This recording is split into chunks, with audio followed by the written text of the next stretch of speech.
Hey, what's up, guys? Drax 122 here, coming at you with another Are You Well moderator, Soterios.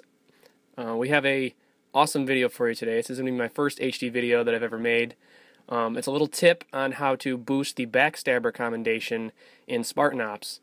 It doesn't really reward you with anything other than experience points, but for completionists and people that want to get all the commendations completed, this is a quick, effective, and easy way to get that commendation. Now, the first thing I want to point out before we get started is the fact that I am not the one that discovered this. My friend Chris Salerno is actually the one that pointed this out to me, also known as Halo Fan for Life.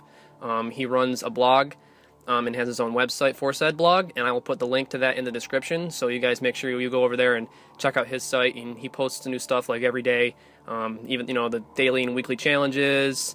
He does a lot of mega blocks collecting and stuff like that of Halo related stuff. So make sure you give him a shout out. All right. So episode 5 of Spartan Ops, chapter 4, the Cauldron Base. I highly recommend playing on easy. Any other higher difficulty than that, the enemies are not going to change in number, but they are going to change in difficulty, obviously.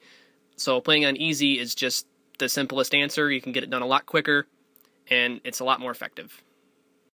You guys will also be quick to note that this is actually from Soterios' point of view. I do not have the hardware to record in HD right now, so I had him help me out with this. Feel free to give him some credit and everything for this too, because without him, this video wouldn't be possible at all, at least not at this point. So make sure you check him out on Facebook. I'll put his link to his Facebook page in the description, and you can go ahead and feel free to send him messages on live and all that stuff too, because he loves all you guys too. Okay, so some of you might take enjoyment in this, some of you may not, but unfortunately you have to kill these Marines.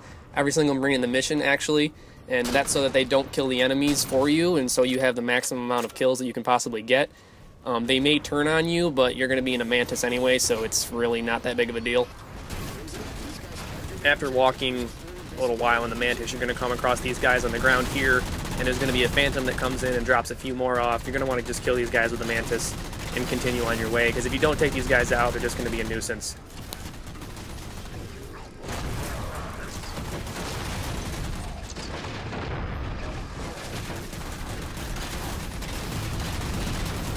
And then once you get to the point where you're supposed to be defending these generators, which is just around the corner, then you want to take out the rest of the Marines. There may be 2 or 3 here. I believe it's only 2, but there might be 3.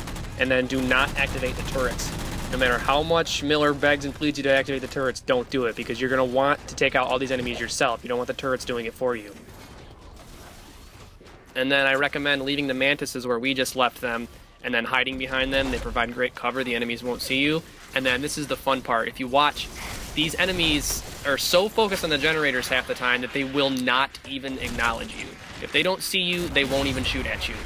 If they do see you, then you can just kind of back up and hide, and eventually they'll go away.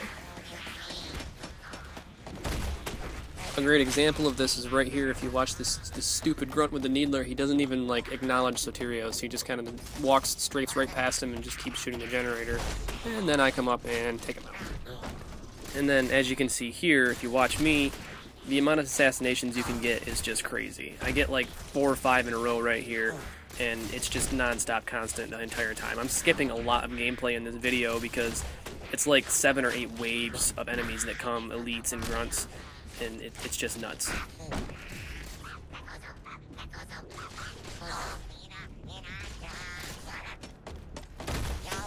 This right here is actually pretty funny. This stupid grunt made me look like an idiot, kind of playing Ring Around a Rosie with this grunt right now.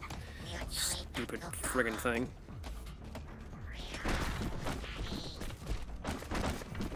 And then here comes some elites.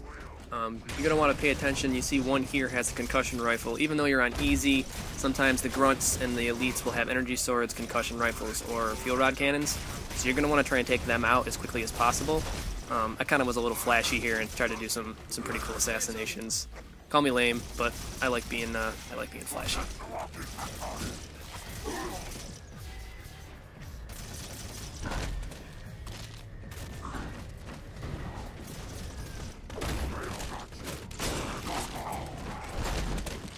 I see some turrets our Marine friends have yet to activate. If you power them up, your life should be considerably easier. Like I said, don't listen to Miller. Just tell him to shut up and move on.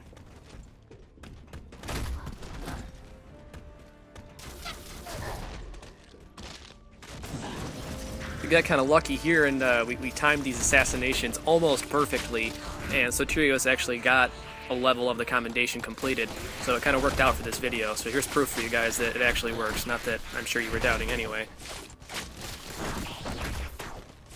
Now, eventually a couple of hunters are going to drop over here, so you're going to want to just grab the mantises and take them out really quick, since unfortunately you can't assassinate hunters in Halo, at least not yet. That'd be really cool if you could, but you just gotta take these guys out, and then you can keep doing your thing.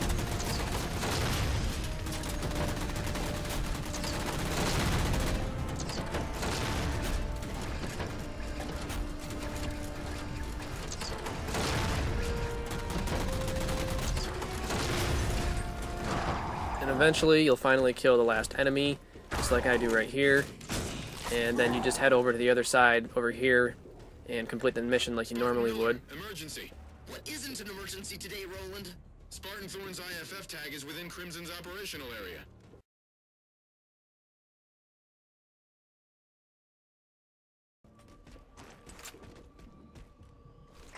There's no Spartans here, Roland. No, but there are. Alright, now check this out. The game only took us 13 minutes and 40 seconds, which is just a little over the average length of a matchmaking game. That being said, you can just do this multiple times, and you won't be wasting any more time than you would, say, playing war games. And you can get this commendation completed in 3 or 4 games, I would assume, because I'm assuming you guys have played Spartan Ops before. You've already got some assassinations in. Even if you don't, it still won't take you that long. And you don't have to do it all in one sitting. You can do it in multiple sittings. The numbers are crazy. There's like around 116 enemies on this map for this mission. Excluding the few assassinations that you're not going to get because the enemies just aren't going to be in the right place, and the guys in the beginning, you're going to get probably around like 85 assassinations for one game, which is crazy. So yeah, I really hope you guys enjoyed this video. I had a lot of fun making it. Hopefully I'm going to be doing more in the future, so stay tuned for that, and I hope this was helpful. Be sure to check out Ready Up Live. We're always looking for new members. We have a ton of fun, so I'll see you guys over there.